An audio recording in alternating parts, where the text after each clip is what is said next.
নমস্কাৰ, মই অনিমাই আপোনালোক সকলোকে মোৰ অন্য এটা ভিডিঅ'লৈ স্বাগতম জনাইছোঁ। আশা কৰোঁ আপোনালোক সকলো ভালে আছে। মইহে আজি কিছুদিন ধৰি শাৰীৰিকভাৱে অসুস্থ আৰু সেইকাৰণে মই আজি কিছুদিন ধৰি ক'লৈকো যাবও পৰা নাই আৰু আপোনালোকৰ মাজতো ভিডিঅ' দিব পৰা নাই। আজি মোৰ গাটো অকণমান ভাল পোৱা দেখি ভাবিলোঁ আমাৰ মাতৃসকলৰ লগত কিছু কথা আলোচনা কৰোঁ আৰু আজি মই আপোনালোকৰ লগত আলোচনা কৰিব ওলাইছোঁ শিশুৰ চৰিত্ৰ গঠনত মাতৃসকলৰ ভূমিকানো কি। আমাৰ শিশুসকল ভৱিষ্যতে এজন সফল মানুহ হিচাপে গঢ়ি তুলিবৰ কাৰণে আমি পুথিগত শিক্ষাৰ ওপৰত গুৰুত্ব দিলেই হ'ব জানো? আমি পুথিগত শিক্ষাৰ লগতে শিশুসকলক চৰিত্ৰ গঠনৰ শিক্ষাটো যথেষ্ট গুৰুত্ব আৰোপ কৰিব লাগিব। আৰু সেয়েহে মই আজি মাতৃসকলৰ লগত সেই বিষয়ে আলোচনা কৰিব ওলাইছোঁ। অনুৰোধ কৰিছোঁ আপোনালোকে মোৰ কথাখিনি শেষলৈকে চাব বুলি। ব'লকচোন আমি কথাখিনিৰ মাজলৈ যাওঁ। শিশু এটিৰ চৰিত্ৰ গঠনত পিতৃসকলতকৈ মাতৃসকলৰ অৱদানেই বেছি, নহয়নে বাৰু? আমি যদি সজ গুণৰ এটি শিশু বিচাৰোঁ তেনেহ'লে গৰ্ভাৱস্থাৰ পৰাই মাতৃসকলে সচেতন হ'ব লাগিব। শিশু এটিক জীৱনৰ সঠিক দিশত আগবঢ়াই নিয়া প্ৰধান মানুহগৰাকী হৈছে মাতৃগৰাকী।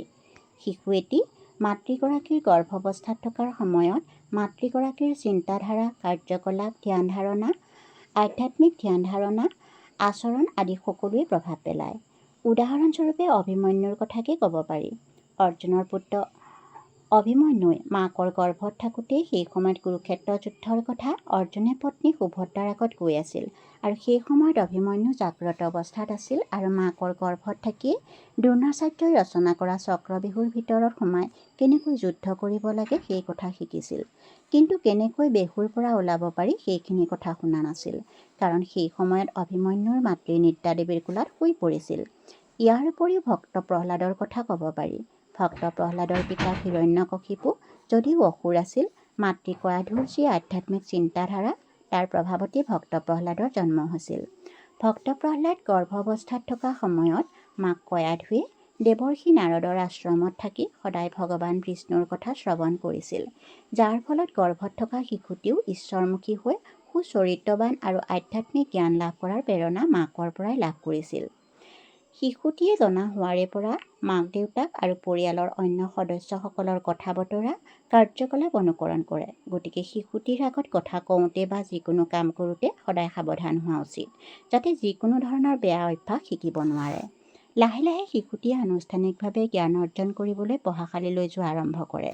শিশু এটি পঢ়াশালীলৈ যোৱাৰ আগতেই মাতৃসকলে শিশুটিক কেইটামান গুৰুত্বপূৰ্ণ দিশৰ ওপৰত জ্ঞান দিয়াৰ চেষ্টা কৰিব লাগে। সেইকেইটা হ'ল নিয়মানুৱৰ্তিতা, সন্মান আৰু মৰম। নিয়মানুৱৰ্তিতাৰ বিষয়ে আমি শিশুক সৰুৰে পৰাই জ্ঞান দিয়া উচিত। যিকোনো কৃতকাৰ্যতাৰ মূল চাবিকাঠিয়ে হৈছে নিয়মানুৱৰ্তিতা। নিয়মানুৱৰ্তিতাৰ জৰিয়তে আমি শিশুক সময়মতে খোৱা লোৱা, বিদ্যালয়লৈ যোৱা, বিচনাৰ পৰা উঠা, পঢ়া শুনা কৰা, খেলা ধূলা কৰা আদি দৈনন্দিন যিবোৰ কাম সকলোবোৰৰ জ্ঞান দিব পাৰোঁ।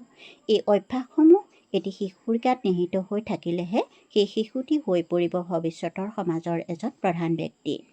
শিশু এটিক আমি সৰুৰে পৰাই শিক্ষাগুৰু আৰু জ্যেষ্ঠজনক সন্মান কৰিবলৈ শিকাব লাগে। শিশু এটি ভৱিষ্যতে আগুৱাই যাবলৈ হ'লে তেওঁৰ হৃদয়ত সকলোৰে প্ৰতি শ্ৰদ্ধা আৰু মৰম অন্তৰ্নিহিত হৈ থকাটো খুবেই বাঞ্ছনীয়। কাৰণ মৰমীয়াল আচৰণৰ শিশুসকল শিক্ষাগুৰুসকলৰ লগতে আন সকলোৰে প্ৰিয়পাত্ৰ হয়। তেনেধৰণৰ শিশুৱে সকলোৰে পৰাই আশীৰ্বাদ পায়। সেইকাৰণে আমি শিশুসকলক সকলোৰে প্ৰতি সন্মান আৰু মৰম থাকিলেহে যে ভাল মানুহ হ'ব পাৰি সেই বিষয়ে জ্ঞান দিব লাগে।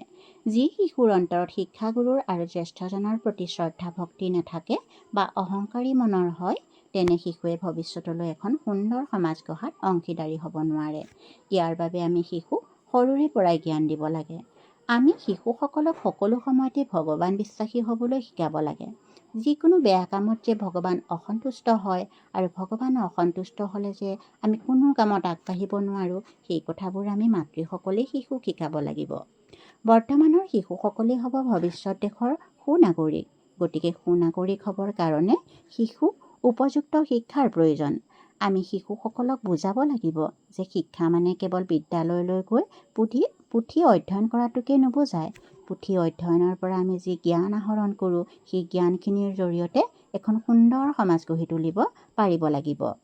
উপৰোক্ত কথাখিনি যদি আমি প্ৰতিগৰাকী মাতৃয়ে শিশুসকলৰ ক্ষেত্ৰত প্ৰয়োগ কৰোঁ, তেনেহ'লে উঠি অহা প্ৰজন্মই বৰ্তমানে হৈ থকা যি হত্যা, লুণ্ঠন, ধৰ্ষণ আদি কুকৰ্মবোৰৰ পৰা অলপ হ'লেও বিৰত থাকিব। মুঠতে ক'বলৈ গ'লে শিশুৰ দিক চৰিত্ৰৱান কৰি গঢ়ি তুলিবলৈ মাতৃগৰাকীৰ ভূমিকা অনস্বীকাৰ্য। যদি মোৰ কথাখিনি আপোনালোকৰ ভাল লাগিছে তেনেহ'লে লাইক কৰিব আৰু যিসকলে মোৰ চেনেলটোলৈ নতুনকৈ আহিছে চেনেলটো ছাবস্ক্ৰাইব কৰিব আৰু কাষতে থকা বেল আইকনটো প্ৰেছ কৰিব। আৰু ভিডিঅ'টো শেষলৈ চোৱাৰ বাবে আপোনালোকক বহুত বহুত ধন্যবাদ। নমস্কাৰ।